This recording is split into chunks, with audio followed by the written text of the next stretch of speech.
Welcome to MoonSoul Sleep. Curl up, get cozy. Tonight's story was made for slow hearts and heavy eyelids. Wherever you are, however your day unfolded, you've arrived at a quieter shore. Let your body settle. Let your breath lengthen. In this moment, there is nowhere else you need to be. I'll speak to you gently, at an easy pace, and you can drift whenever you're ready. If it feels good, soften your jaw, release your shoulders, and let your hands grow warm and heavy. As your breath settles, imagine a late spring evening in Milan.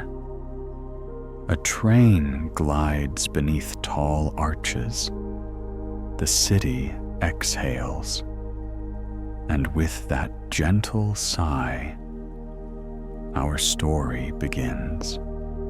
For many years, he measured time by the soft click of suitcase wheels.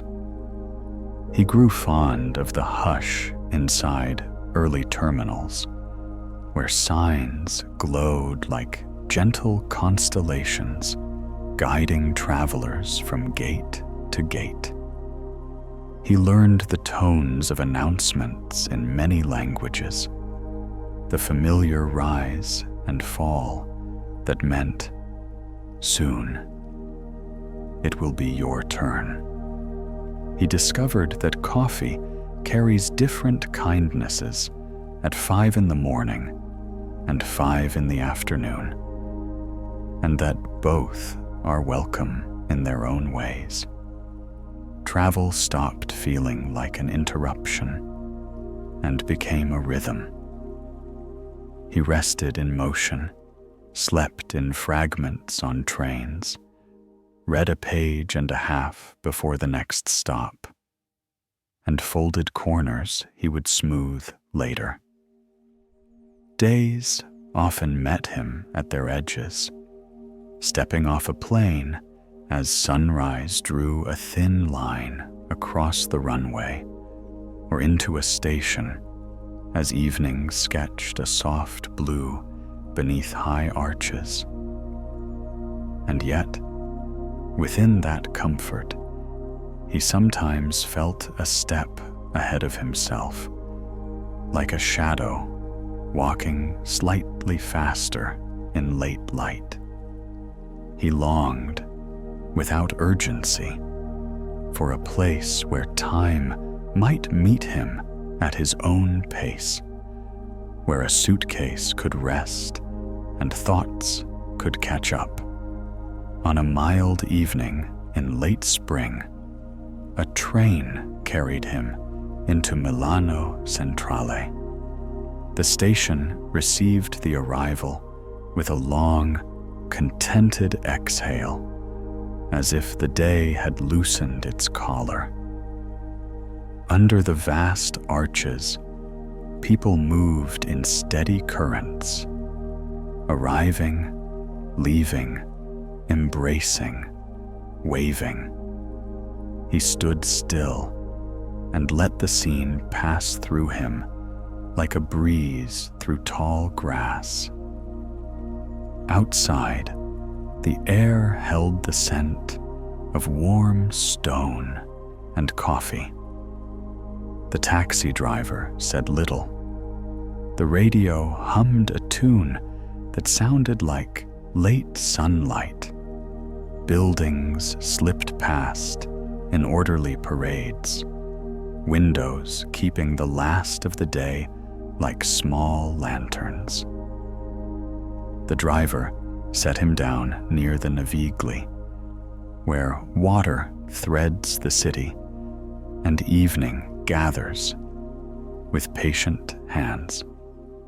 His hotel room was simple: white linen on a well-made bed, a small desk, a quiet chair, and a tall window with shutters like calm eyelids. He placed his suitcase on the stand, washed his face, drank cool water, and lay down. Far away, a tram bell tapped a single silver note. The city breathed. His eyes closed. Sleep arrived, as it sometimes does on good nights, without questions, without fuss, like a soft presence settling gently beside him. He woke before the clock, as light took its first steps across the floorboards. Outside, the morning stretched and yawned. A woman walked a dog with the ease of a familiar ritual. A man carried bread wrapped in paper that crackled at each step.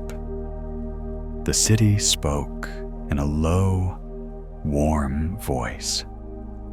He decided not to make a list. Some places ask for lists. Milan asked for wandering. The first café he found displayed brioches in the window, glossy crescents and round ones glinting with apricot like a small sunrise.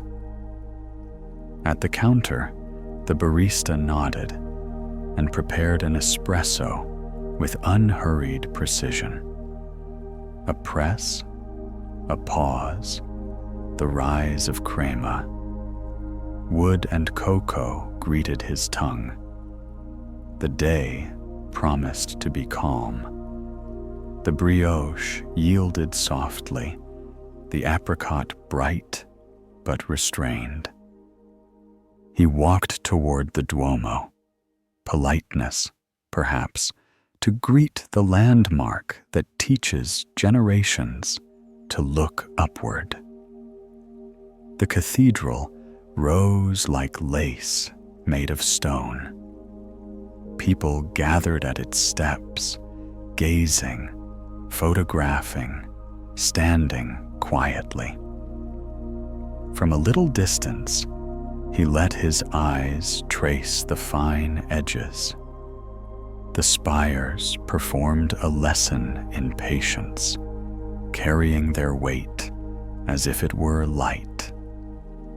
Later, he drifted into Brera, where narrow streets and leaning buildings suggested old confidences.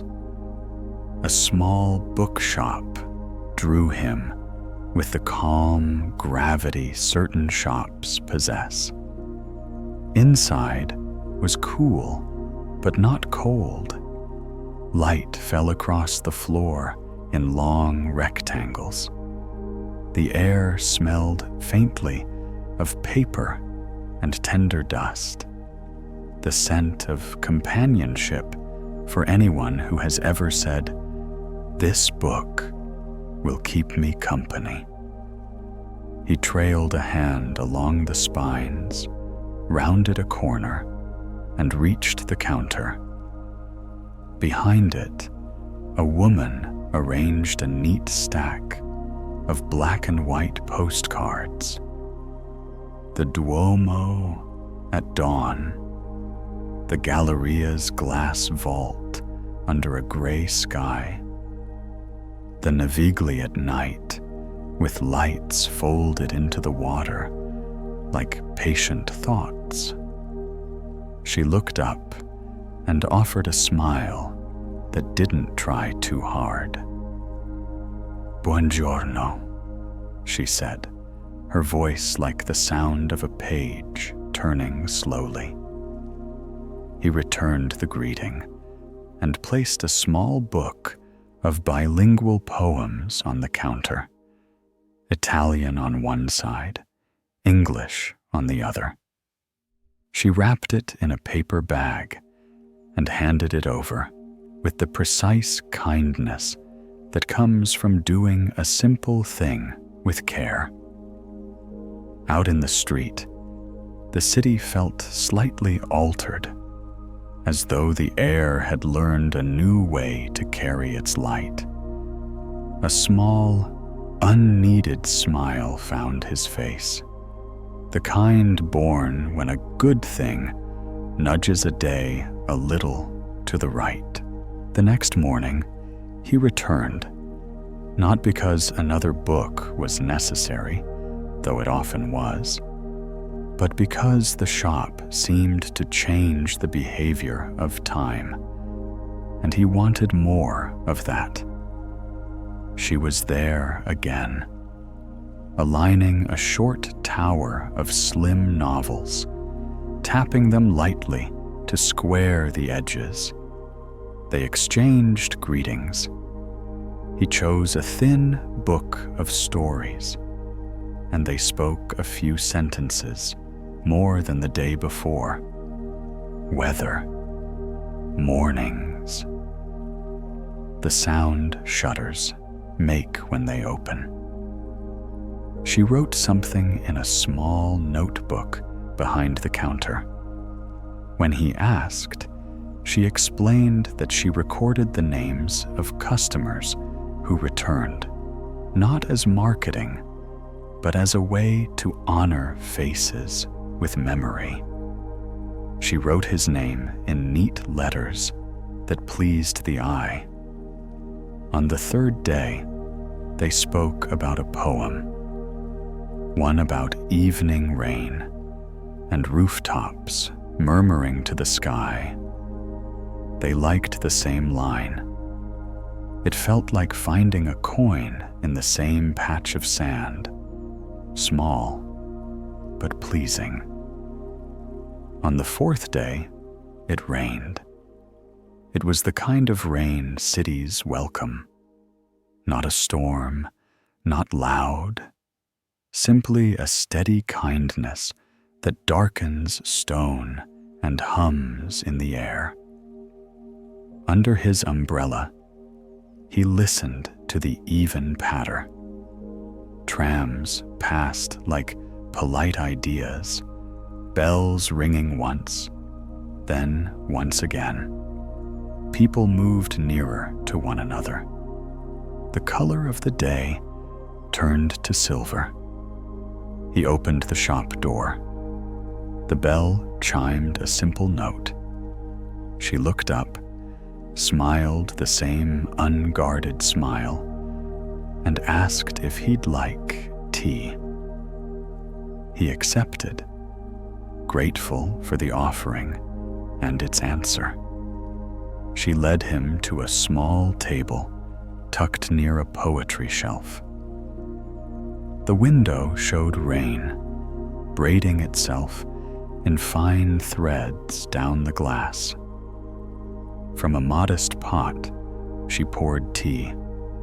Steam rose like careful handwriting. He wrapped his hands around the cup and let warmth seep into his fingers.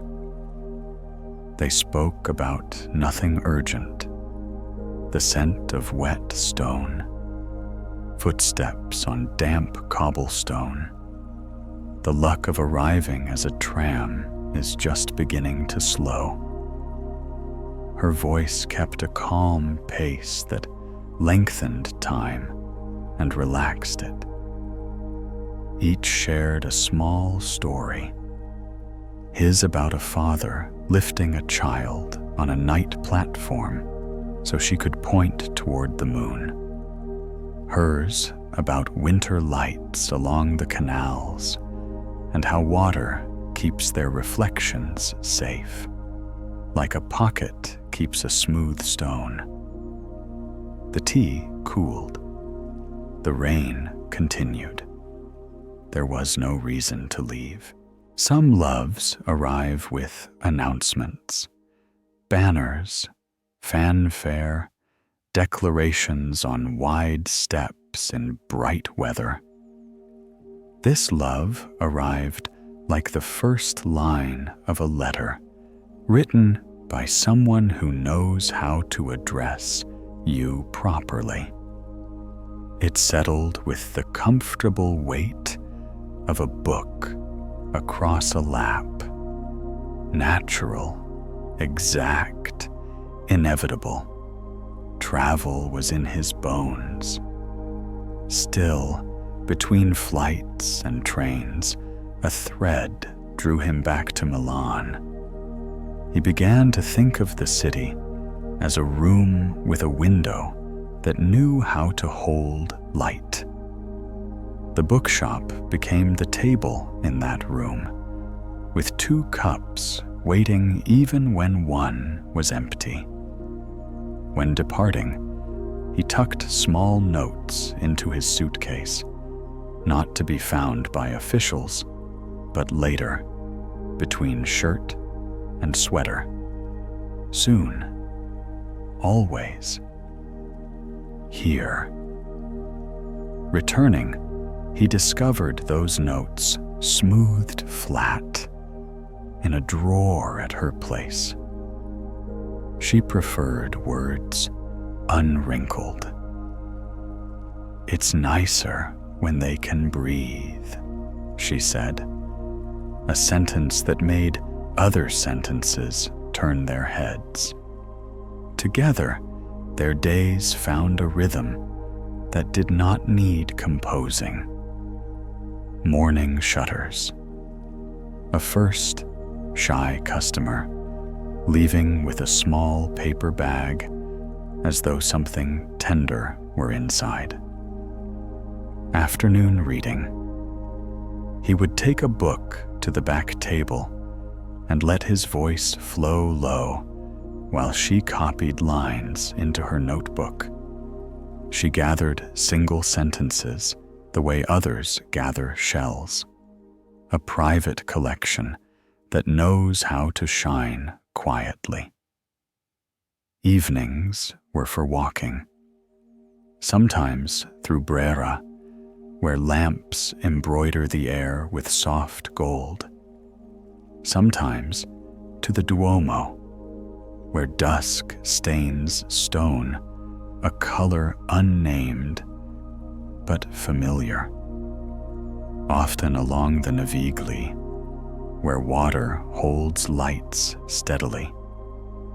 Words came when they wished. Silence arrived when it pleased. Neither was forced. On a pale winter morning, they climbed to the rooftop of the Duomo.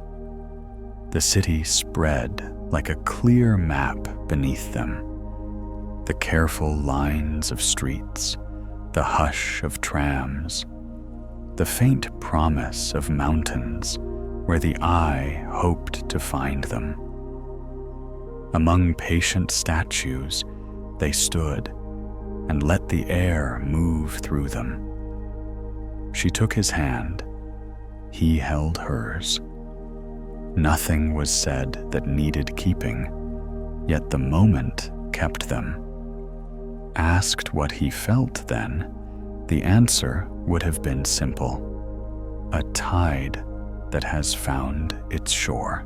The best days often refuse to explain themselves. They arrive without trumpets and leave a softness in their place. In Milan, their small days wore knit hats in winter, linen shirts in summer, and comfortable shoes through all seasons. On Tuesdays, a florist with careful hands arranged buckets outside her shop. They sometimes paused to watch her trim stems with the focus of someone fluent in the language of flowers.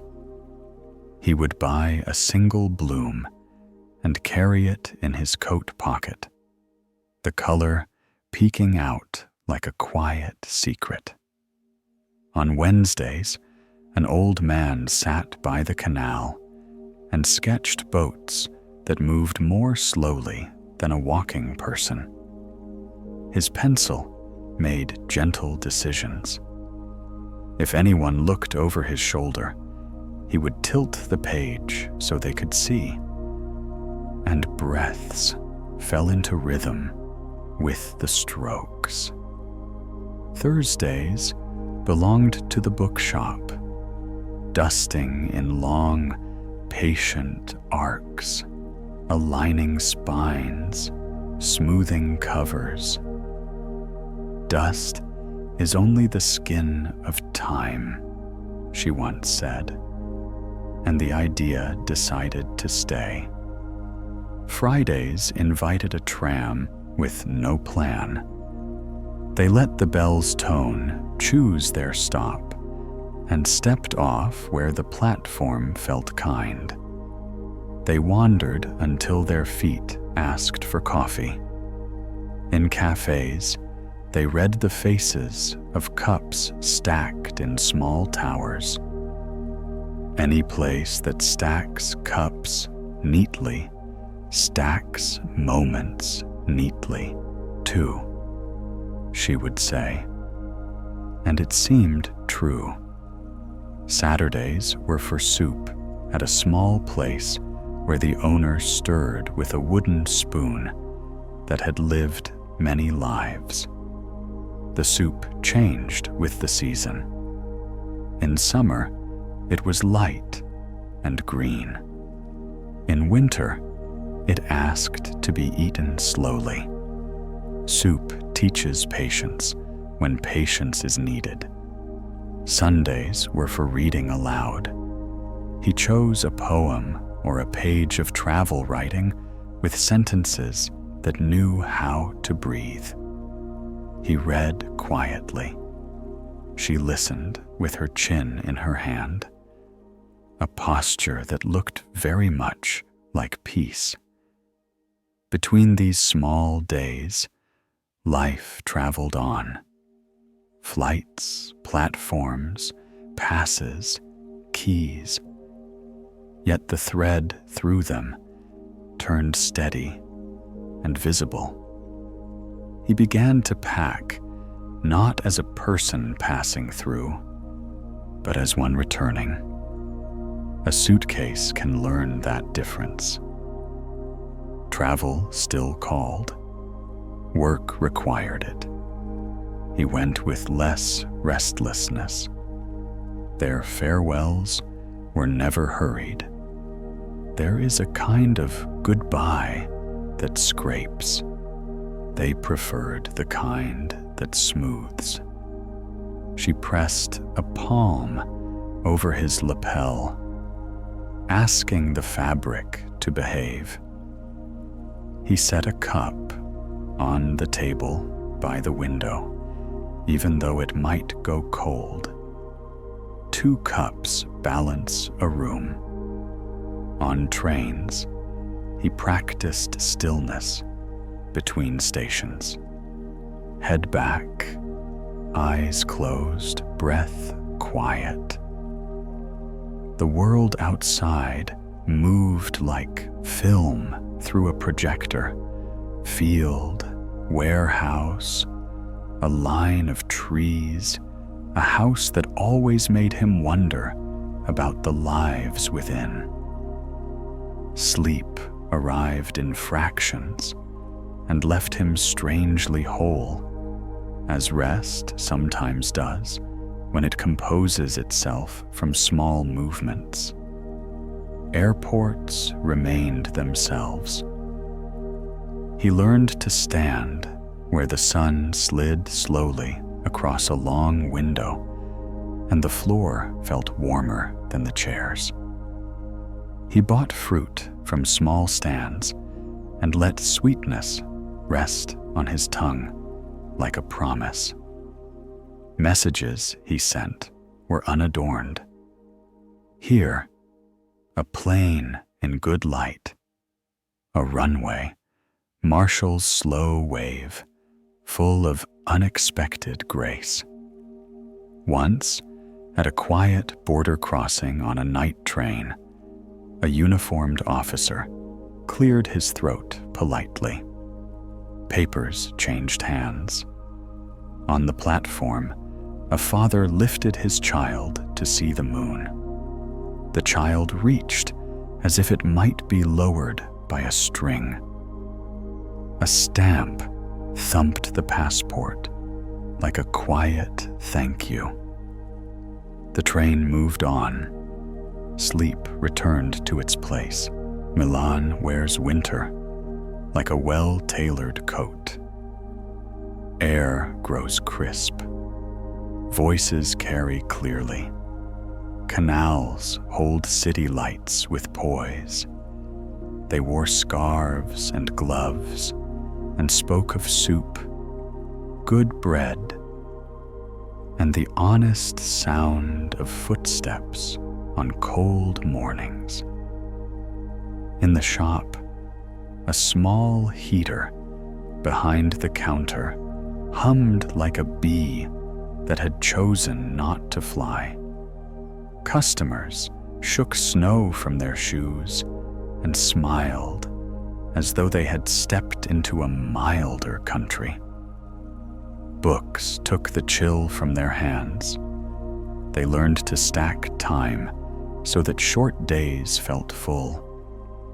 Tea at 3, a poem at 4, laughter at 5, over something that would not be funny in summer, but in winter warmed like a small stove. Then spring turned the city gently. Buds appeared where eyes were not looking. When noticed, leaves had already begun. Morning light stepped through the window earlier each day, careful and kind. They unlocked the door before the bell tinkled and stood as if greeting a guest expected long ago. On some mornings, they walked to the market where strawberries blushed in green crates and vendors called in warm voices. They rescued asparagus standing in bowls of water, pleased by the polite rescue. Summer could wait. Spring prefers time to write itself into the margins. They returned to the Duomo's roof on a day made of soft air. The sky resembled clean linen. They climbed slowly, letting impatient feet pass. At the top, stone guardians received them without surprise. They walked narrow paths between spires. The city stretched below, calm as a cat in a square of sun. In a modest corner, they sat with backs to warm marble. Her head rested on his shoulder. His cheek found her hair. Minutes do not need counting when they already know their shape. When words arrived, they were small because the moment asked for smallness. There was no speech, no kneeling. He said only what needed saying. A traveler who will keep traveling, but not without her in the view. She answered in the same language, small words, steady eyes, a nod that changed the weather inside him. They descended as people do when carrying bowls filled to the brim, carefully so nothing spills. On the street again, the city's noise seemed turned to a kinder setting. If love kept a ledger, theirs would list modest entries that become something large. A tram caught without running. A bench in a square where a child turned in circles and didn't fall. A café where the owner began placing 2 glasses of water without asking a laundromat where shirts returned warmer than they left, held for a moment to steal the heat. A rainy walk beneath one umbrella, steps matching not by effort, but by listening feet. A page read aloud that made her close her eyes, not from sadness, but to keep the words in. They didn't chase big moments, though they never refused them. A friend from far away meant sparkling glasses and laughter that shook the table. When work went wrong, soup could fix more than expected. When work went right, soup did no harm. Some nights, they fell asleep on the couch with the window open and curtains drifting, like someone breathing in another room. He would rise to dim the lights. She made a small, half-sleep sound of agreement. The bed received them, like a lake receiving two stones, gently placed on its surface. He still traveled. The map, however, had acquired a center, not an address, but a window with two cups, a bell on a shop door, and a pair of sunglasses she set in the same spot before, laughing at herself for wearing them indoors. Milan taught him to listen backward, first to echoes, then to their source. Morning shutters had distinct dialects. Wooden ones said "thok, thok." Metal ones murmured "shrup." Trams could be identified by their bells. Older cars with bright rings, newer models with notes that lingered like thoughts unfinished. Bicycles made lace sounds over cobblestones. A city truck thrummed patiently while sweeping dawn's streets. Pigeons issued soft apologies when leaving windowsills they thought were unobserved. Espresso machines hummed low when well cared for. A café felt different when that hum went missing. In the shop, her voice lowered and slowed when speaking to children, as if handing over a fragile box. Recommending a beloved book, she glanced down, then up, asking permission from the pages. Sometimes, silence filled a space when she read his face and understood the need for quiet. Silence can be a shared language when allowed to be. They took a brief train journey to a nearby town. An hour and a half of fields, small stations, and a conductor too young for the hat, yet wearing it well. They carried little: 2 overnight bags, a book each, a tin of mints never opened. On the quiet ride, they spoke sparingly. Hands rested near each other on the table between them, apart, then touching, then apart again, like 2 calm birds on the same branch. The town offered a square with a fountain speaking a soft language and a bakery where bread still sang from the oven's heat.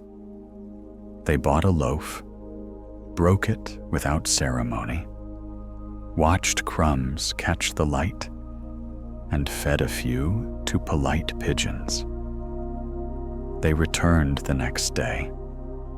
Milan looked pleased to see them, as cities can when one knows how to read them.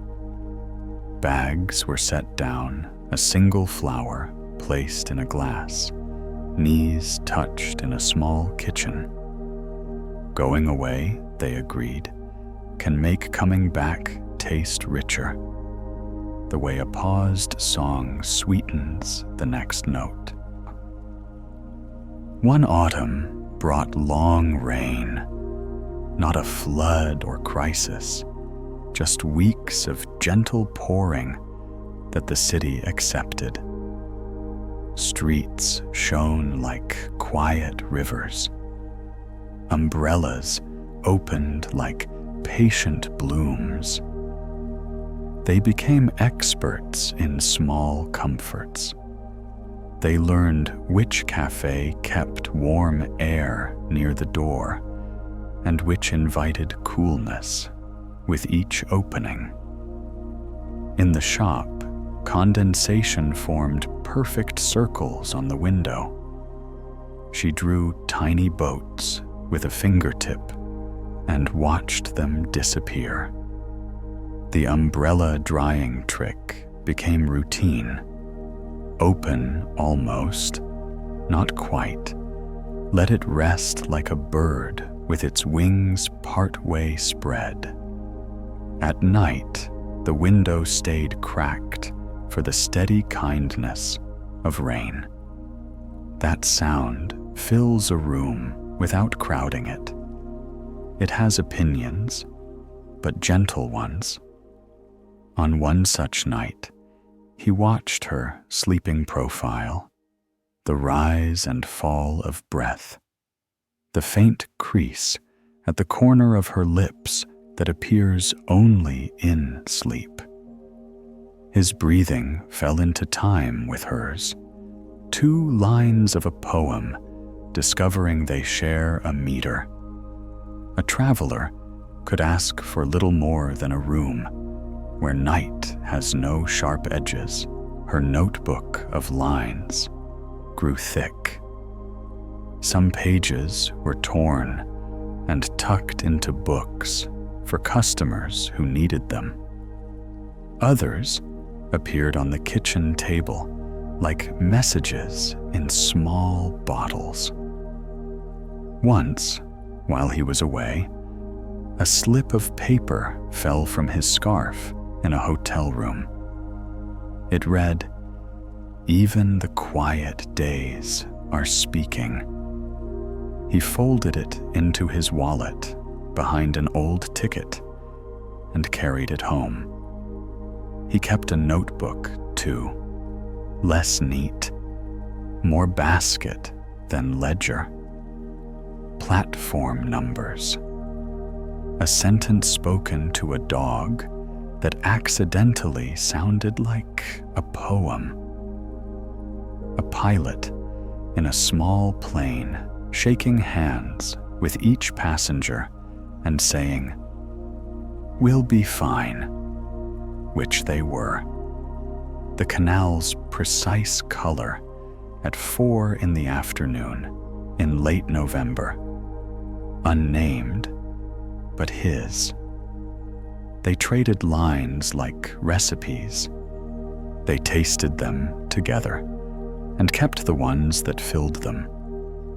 When a line stopped working, like a soup made too often, they let it go gently. The world is generous with words for those who pay attention. A week arrived when work asked for too much and travel stretched thin. A thread pulled close to breaking. Flights shifted. A storm scribbled across timetables. His messages said little beyond "I'm trying." Hers answered with a trio that steadied the middle. Here, here, here. On the final leg home, a late train idled too long at a minor station. Carriage lights flickered. Heat became overconfident and made people drowsy. A child cried. The mother tried a toy, then a song, then a cracker. The crying grew hoarse. Across the aisle, a woman began humming a lullaby so softly it seemed imagined. Another passenger joined, then another, barely more than breath. The child quieted. A carriage exhaled. In Milan, the platform was nearly empty. The hour had folded down to a small square. She stood beneath a clock, as though the minute hand held up a roof. They did not speak. Behind her, the city made a soft promise. You are back. They walked home slowly. The suitcase was not heavy, but he wanted one more thing to set down inside the door. In the kitchen, a small lamp cast a warm circle. On the table, 2 cups waited without disappointment. If travel is a tide, love is the shoreline where water recognizes itself. Movement doesn't stop. It gains context. Feet can stand in the shallows and feel waves arrive and leave without urgency. Milan became that shoreline. The city taught that steadiness isn't stillness. It is a recognizable rhythm. Trams run, bells ring, coffee pours, shutters open and close. Seasons write their chapters without arguing with edits.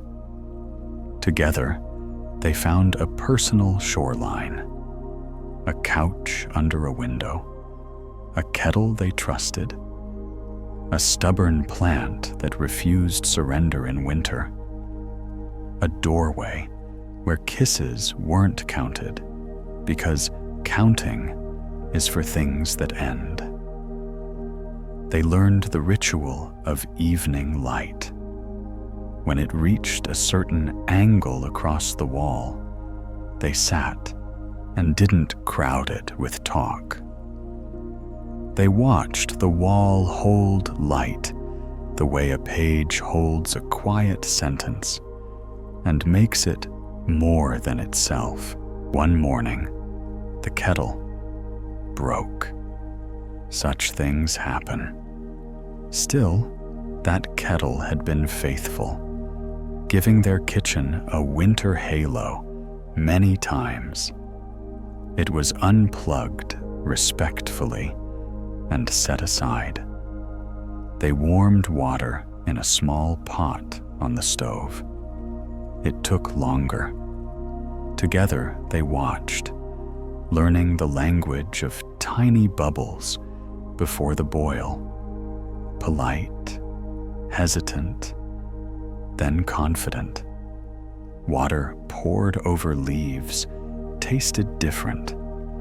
Not better or worse, merely otherwise. The method asked for attention and gave it back. Even after a new kettle arrived, they sometimes chose the slow way, not for quaintness, but to sharpen ears for small sounds, like water deciding to sing. They wrote each other letters, even from the same room.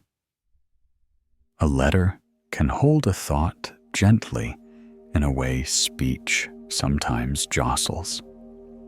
The letters lived in a shoebox that once held her favorite shoes, long retired.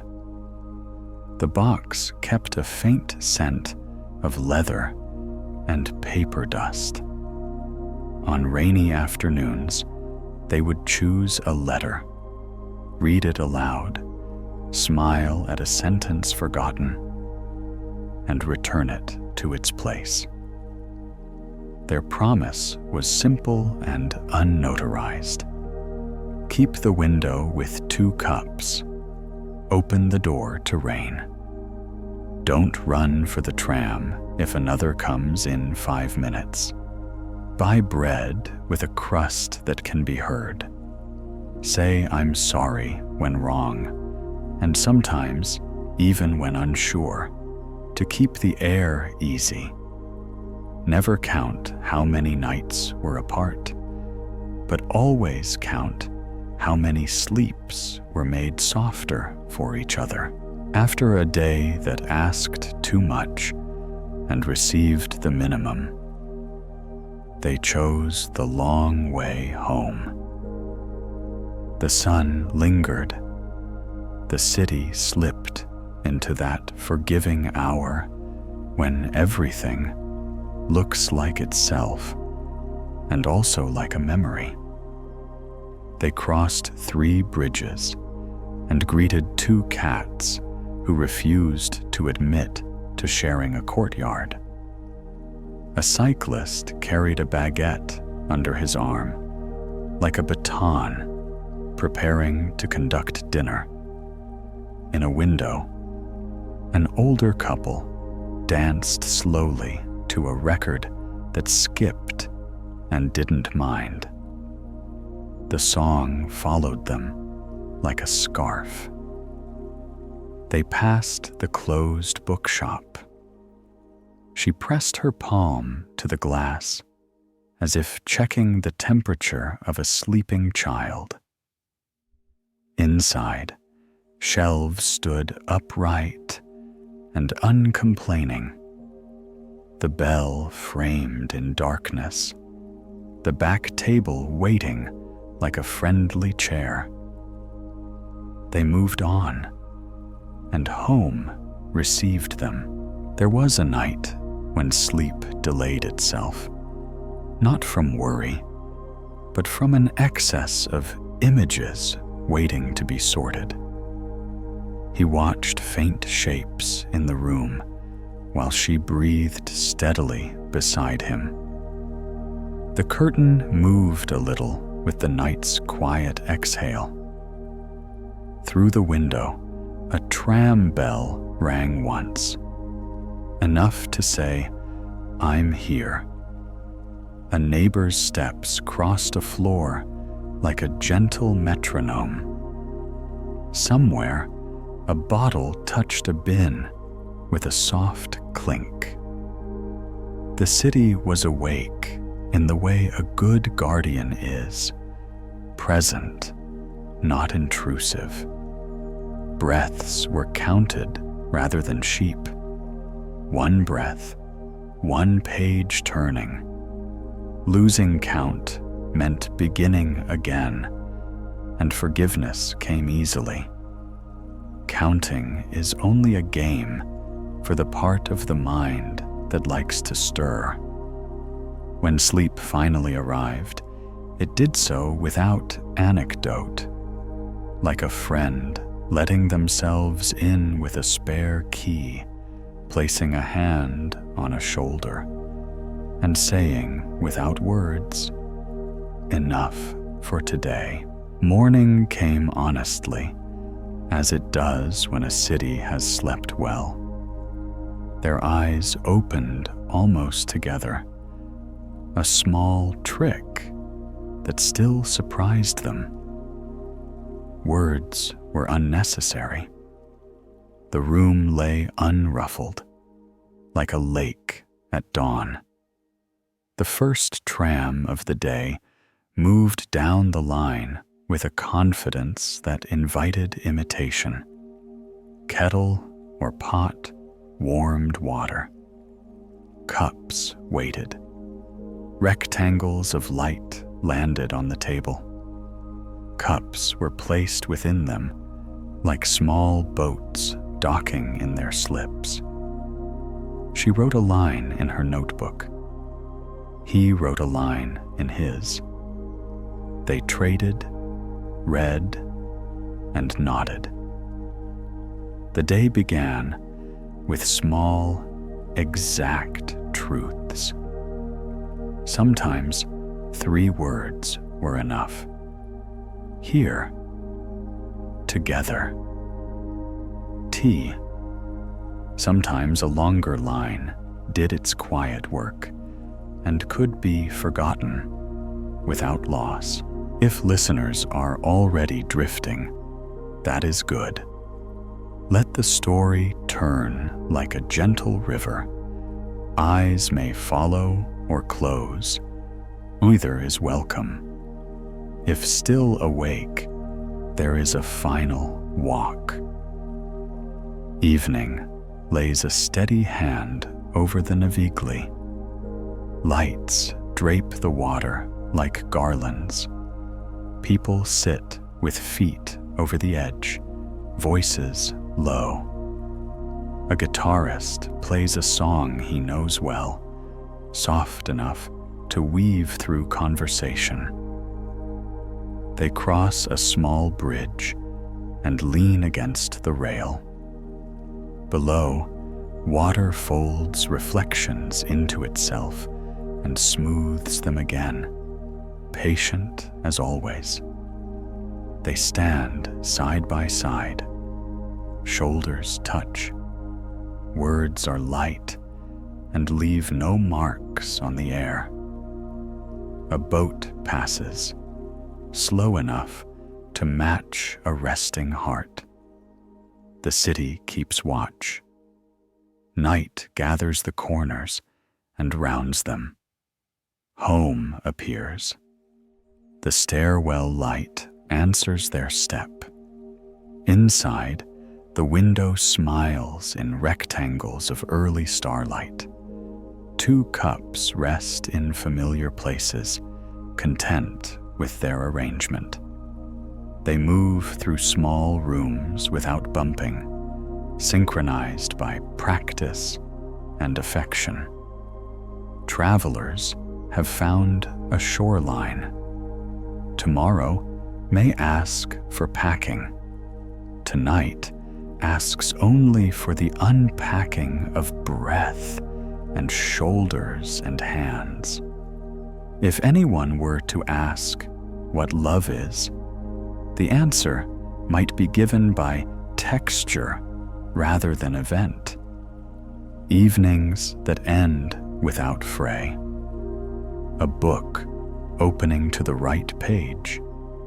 A tram bell saying, "I'm here once, and once is sufficient." The sure knowledge that somewhere a window is catching light, and 2 cups are waiting. Rest now.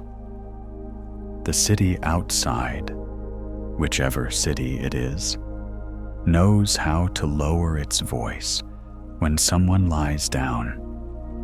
The door is locked. The night is kind.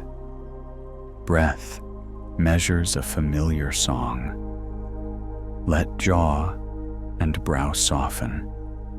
Hands settle in their preferred places. In and out. In and out. Each breath arrives. Each breath departs. Each breath returns with a small, quiet gift. Sleep or drift. Either way, you are carried. A long journey has gone far enough for today. A shoreline has been reached, and it is good.